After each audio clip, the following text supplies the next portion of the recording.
नमस्कार दोस्तों, स्वागत है आपका अपने YouTube channel Shri Ram civil group में। दोस्तों, हम आज बात करेंगे, जैसा कि आपने थंबनेल पर देखा, छत ढलाई या फिर फर्श में क्रैक्स क्यों देखने को मिलते हैं।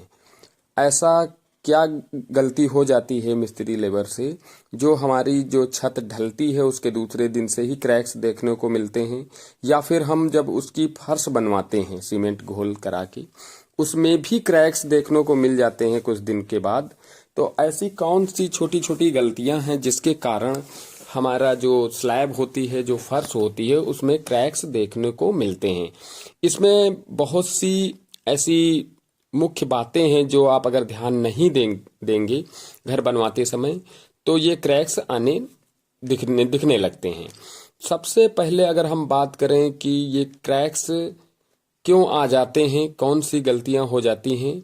तो आइए वीडियो शुरू करते हैं। तो दोस्तों, अगर वीडियो में नए हैं तो वीडियो को लाइक कर दें और चैनल को सब्सक्राइब कर दें ताकि कंस्ट्रक्शन से रिलेटेड सारी महत्वपूर्ण जानकारियां आपको मिलती रहें। तो सबसे पहले आप जब भी अपने घर का काम करा रहे हैं तो मौसम बहुत ही मायने रखता है घर के काम कराने में। अगर बात करें हम गर्मियों में हमारी छत की स्लैब पड़ने वाली है तो उसमें देखा होगा आपने कि धूप में ही हमारा सारा मटेरियल पड़ा हुआ होता है और जो सीमेंट होती है उसका भी अलग टेम्परेचर रहता है मानक के अनुसार, और धूप तेज होने के कारण क्रैक्स देखने को मिल जाते हैं। स्लैब में देखा होगा आपने दरारें बनती हुई चली जाती हैं तो लगता है कि स्लैब हमारी क्रैक हो गई है। तो उसमें होता क्या है कि हमारा मसाला स्लैब का तो गीला होता ही है और तेज धूप पड़ने के कारण उसमें क्रैक्स आने चालू हो जाते हैं।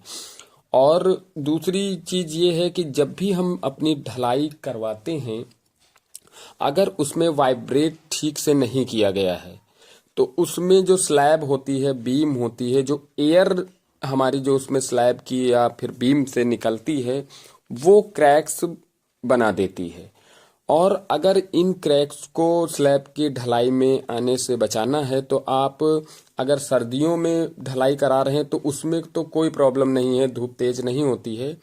और हमारा जो टेम्परेचर डाउन होता है तो उसमें उस मौसम में तो कोई भी प्रॉब्लम नहीं आती है, ज़्यादा क्रैक्स नहीं देखने को मिलते हैं। लेकिन गर्मियों में अक्सर ऐसा देखा गया है कि क्रैक्स तुरंत ही देखने को मिल जाते हैं। तो उसके बचाव के लिए आप जब भी छत की ढलाई कराएं तो हमारा जो मटेरियल पड़ा हुआ है, जैसे गिट्टी हुई, मोरंग हुई, अगर इस मोरंग और गिट्टी में पानी का छिड़काव कर दिया जाए तो हमारा जो इसका टेम्परेचर है वो काफ़ी लो हो जाएगा। उससे हमारे ये जो स्लैब ढलाई के बाद क्रैक्स देखने को मिलते हैं वो दिखने को नहीं मिलेंगे। और उसके बाद जब भी हम अपने घर की ढलाई कराते हैं तो ढलाई कराते समय जब हम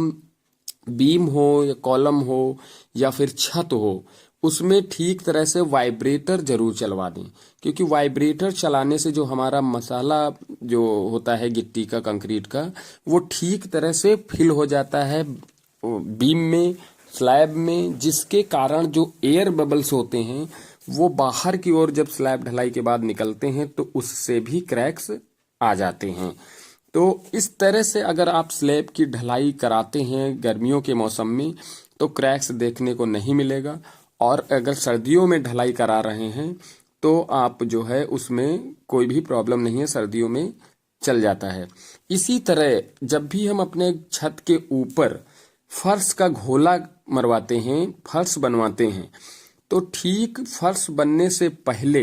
हमें छत की ठीक तरह से सफाई करा लें, क्योंकि काम सारे होने के बाद लास्ट में फर्श बनाई जाती है।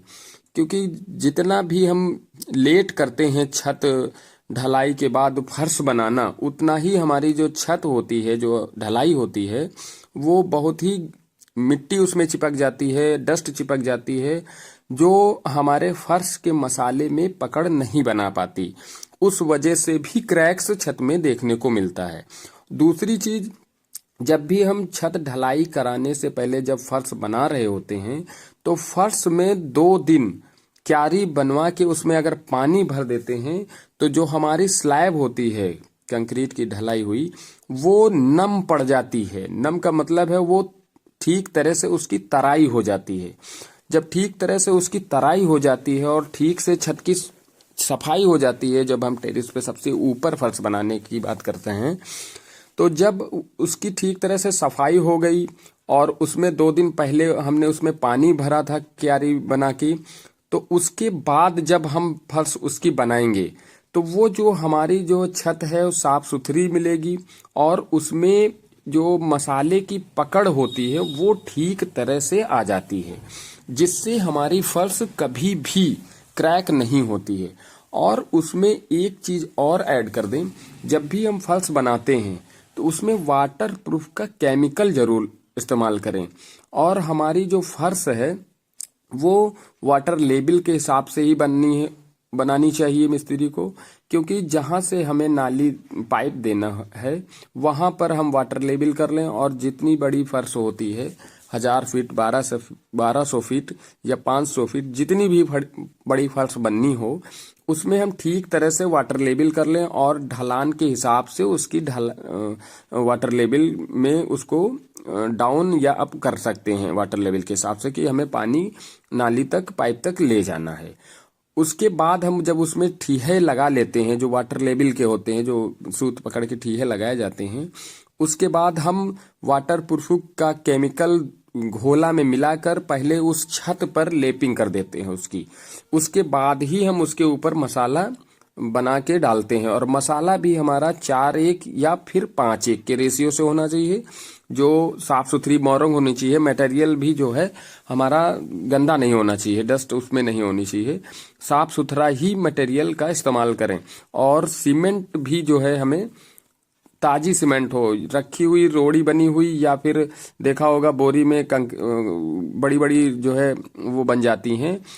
जमी हुई, वो चीज ना हो, एकदम बढ़िया फ्रेश सीमेंट होनी चाहिए, लोकल सीमेंट नहीं होनी चाहिए। और वाटर प्रूफ का केमिकल अगर आप मिलवा लेते हैं तो वो बहुत ही फायदेमंद होता है स्लैब फर्श के लिए। उसके बाद जब हम उसकी फर्श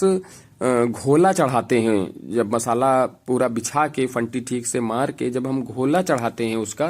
तो घोले में भी हमें वाटर प्रूफ का केमिकल जरूर मिलाना चाहिए। बहुत से कंपनी के आ रहे हैं केमिकल, जो भी आपको अच्छा लगे वो केमिकल जरूर उसमें मिलाएं, क्योंकि वाटर प्रूफ केमिकल मिलाने से उसका जो है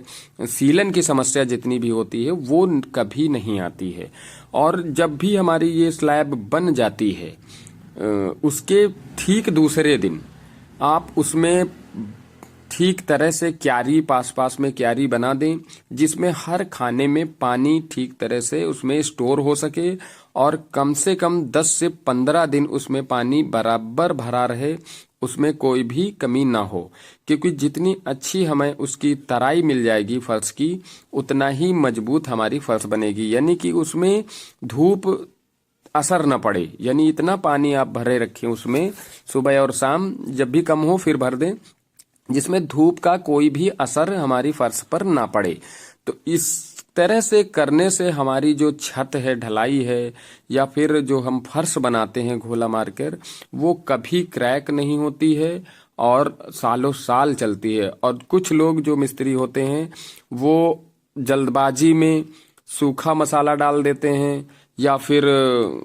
जल्दबाजी में उसने जो है घोला वोला चढ़ाया, केमिकल नहीं मिलाया, या फिर ठीक तरह से स्लैब की सफाई नहीं करी फर्श जहां पर बननी है, तो उसमें भी क्रैक्स के चांसेस देखने को मिल जाते हैं। तो जब भी आप फर्श घर की बनवाते हैं या फिर ढलाई कराते हैं तो इन सब चीजों का अगर ध्यान रखते हुए फर्श का काम करा रहे होते हैं तो कभी भी फर्श आपकी ना चिटकेगी, ना क्रैक्स आएगा, कुछ भी ऐसी चीज नहीं आएगी। तो इन सब बातों का अगर ध्यान रख के आप अपनी घर की फर्श या ढलाई करा रहे हैं तो आपकी फर्श हमेशा सालों साल चलेगी। तो दोस्तों, वीडियो अच्छा लगे तो वीडियो को लाइक कर दें और चैनल को जरूर सब्सक्राइब कर दें, ताकि कंस्ट्रक्शन से रिलेटेड सारी महत्वपूर्ण जानकारियां आपको मिल सकें। नमस्कार।